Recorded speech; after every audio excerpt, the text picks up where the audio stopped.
I'm Jaclyn. Cashman. Valentine's Day is less than a week away, and that means florists are preparing for one of their busiest days of the year. We have received a lot of new information in just the last few minutes. I've been speaking with a lot of the neighbors here.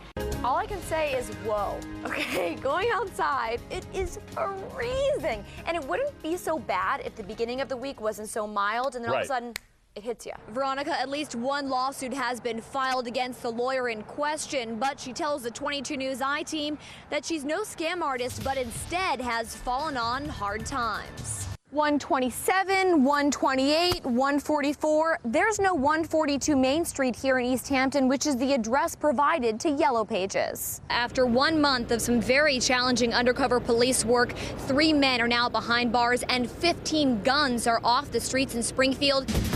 We continue to follow breaking news across western Massachusetts. We've had some severe weather come our way. First we had the wind, now we have the rain. The unemployment rate held steady at 9.7% last month as 36,000 jobs were lost.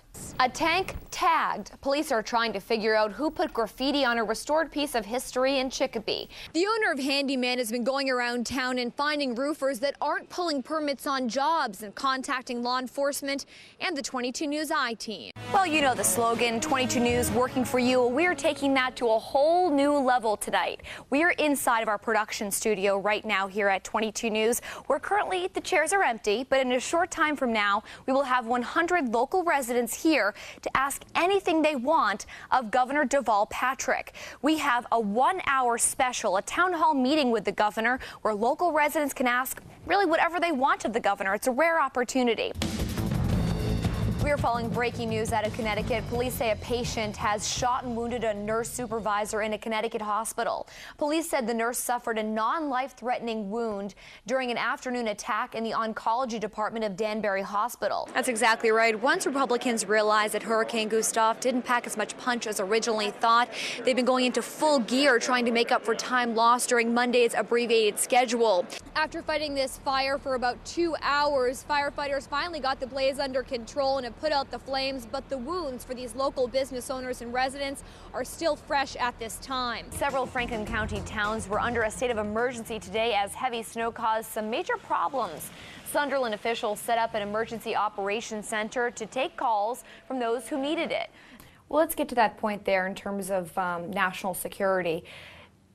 Attorney General Martha Coakley is not in favor of sending more troops over to Afghanistan, and you think that that's the wrong choice, and you've also said that you think that that shows her lack of experience in foreign policy. Can you expand on why you think that's the right decision and maybe why you think that she doesn't completely understand the concerns over in Afghanistan right now? Isn't there something like $947 million for roads, bridges, and water infrastructure improvements? Correct. And I think there's like 8,000 infrastructure projects that yes. officials have already started saying, well, we want these covered with this money. I served on Can you this talk about task Western force. Massachusetts specifically about maybe ideas or proposals that you're putting in there for shovel-ready projects? Well, each community got to submit its own list, so it's not possible for me to sort of give you a list, but every single community... Can you give us maybe one major one that would be important for Western Massachusetts? No, not off the top of my head, I'm sorry. Veronica, that was until we got involved, helping 2 homeowners who felt they were being scammed by a local paver. You should always get a contract. We usually do. This time, we just didn't. A local paver offered Teresa Grimes' husband some asphalt left over from another job. There was no contract, just a handshake. The Grimes family simply told the workers what they wanted. We needed some gullies filled, and he said he'd put a strip down the center of the driveway. And instead you got your whole driveway done? The whole half of this driveway, yes. And how much you ended up paying?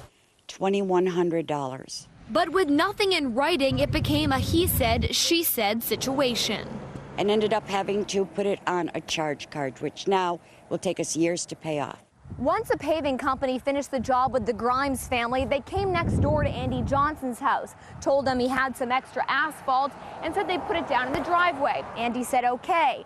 But then after the job was done, they asked for $2,000. That's when his family contacted us. Later they come in and said, we want $2,000 now. I said, $2,000 for what? For those 2 turnouts? He says, well, no, I had to go buy asphalt to do the rest of it. I said, well, you shouldn't have done the rest of what? Unlike his neighbor, Johnson never discussed payment terms for this extra asphalt. The 22 News I-team contacted this paver. We indicated that soliciting people for a service without telling them the cost seemed deceptive. The owner refunded the Grimes family and agreed that Johnson owed them nothing, saving them a total of $4,000. And to be fair, we decided to not include the name of the paver in this story because they resolved the dispute with their customers. But if you're hiring someone to fix your driveway this summer, get a contract, look them up with the Better Business Bureau, and get references. Thousands of tourists have come to Martha's Vineyard to enjoy what this island has to offer, specifically the first family visiting here.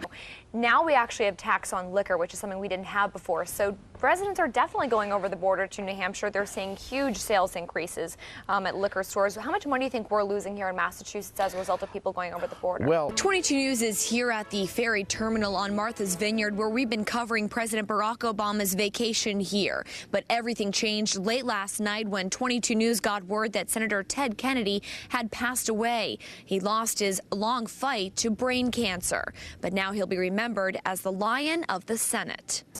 So we're going to have a big smack of winter tomorrow. It felt more like spring today. It was great out there. Who couldn't use a vacation? If you're looking to get away, experts say spring travel deals are the best they've seen in years. For example, at Disneyland in California, you can pay for 3 nights and get 2 free. And don't forget last-minute cruise deals. There are plenty of them out there.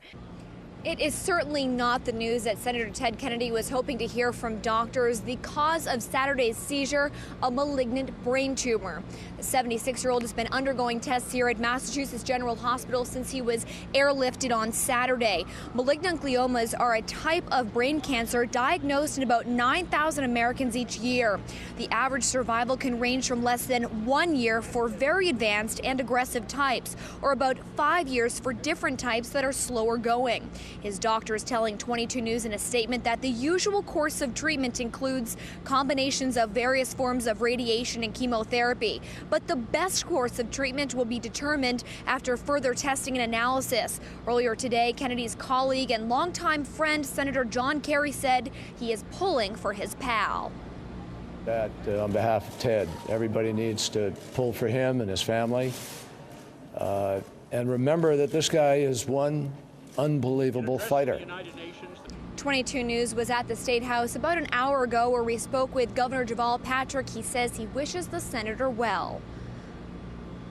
I just want to express my concern for Ted Kennedy and my love for him and his family at this time. I hope for his recovery and his comfort. The senator will remain at MGH for the next few days according to protocol. His doctors say he is in good spirits and has a lot of energy. Now, in terms of Senator Ted Kennedy's political future, he's not up for re-election until 2012.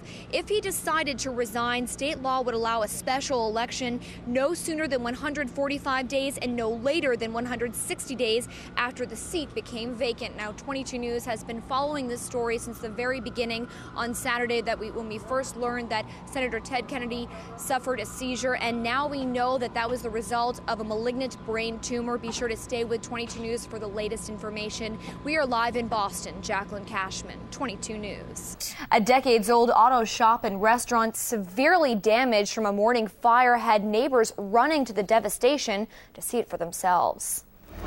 In retrospect, it's very amazing that none of us got hurt. Larry Flynn watched as his Hatfield auto repair shop, C&L Service, went up in smoke. A business he's co-owned for 35 years is now reduced to rubble. Family and friends equally as devastated to see this community landmark destroyed. The blaze broke out around 9:30 Monday morning when gas from a vehicle Flynn was working on dripped onto the floor. The gas came in contact with a hot light bulb, igniting a massive fire. The whole thing started to go, and we tried to put it out with a hose, but within a minute, I mean, it was just too much, and we got out before we got killed ourselves. Also damaged the adjoining business and longtime hangout for area patrons, the Double B restaurant. Luckily, fire didn't travel inside, but there is significant smoke damage. It's very upsetting. We're hoping it doesn't damage the bar too much. A lot of people are here, a lot of the friends, a lot of people that their family, all generations are here watching this. We're all for supporting Wayno and them. The garage, they're wonderful people. The garage, they'll come out and they'll help people with their car if it breaks down or anything. I mean, everybody lends a hand. And it's that community support that already has one of the owners of the Double B looking to rebuild what he lost in the fire. It is what it is, you know. I can't control everything, so why get upset over it? We'll just take it as it comes and do what it takes to rebuild. That decision to rebuild isn't quite as easy for C&L Service because they would pretty much have to start from scratch, an idea too tough to think about right now.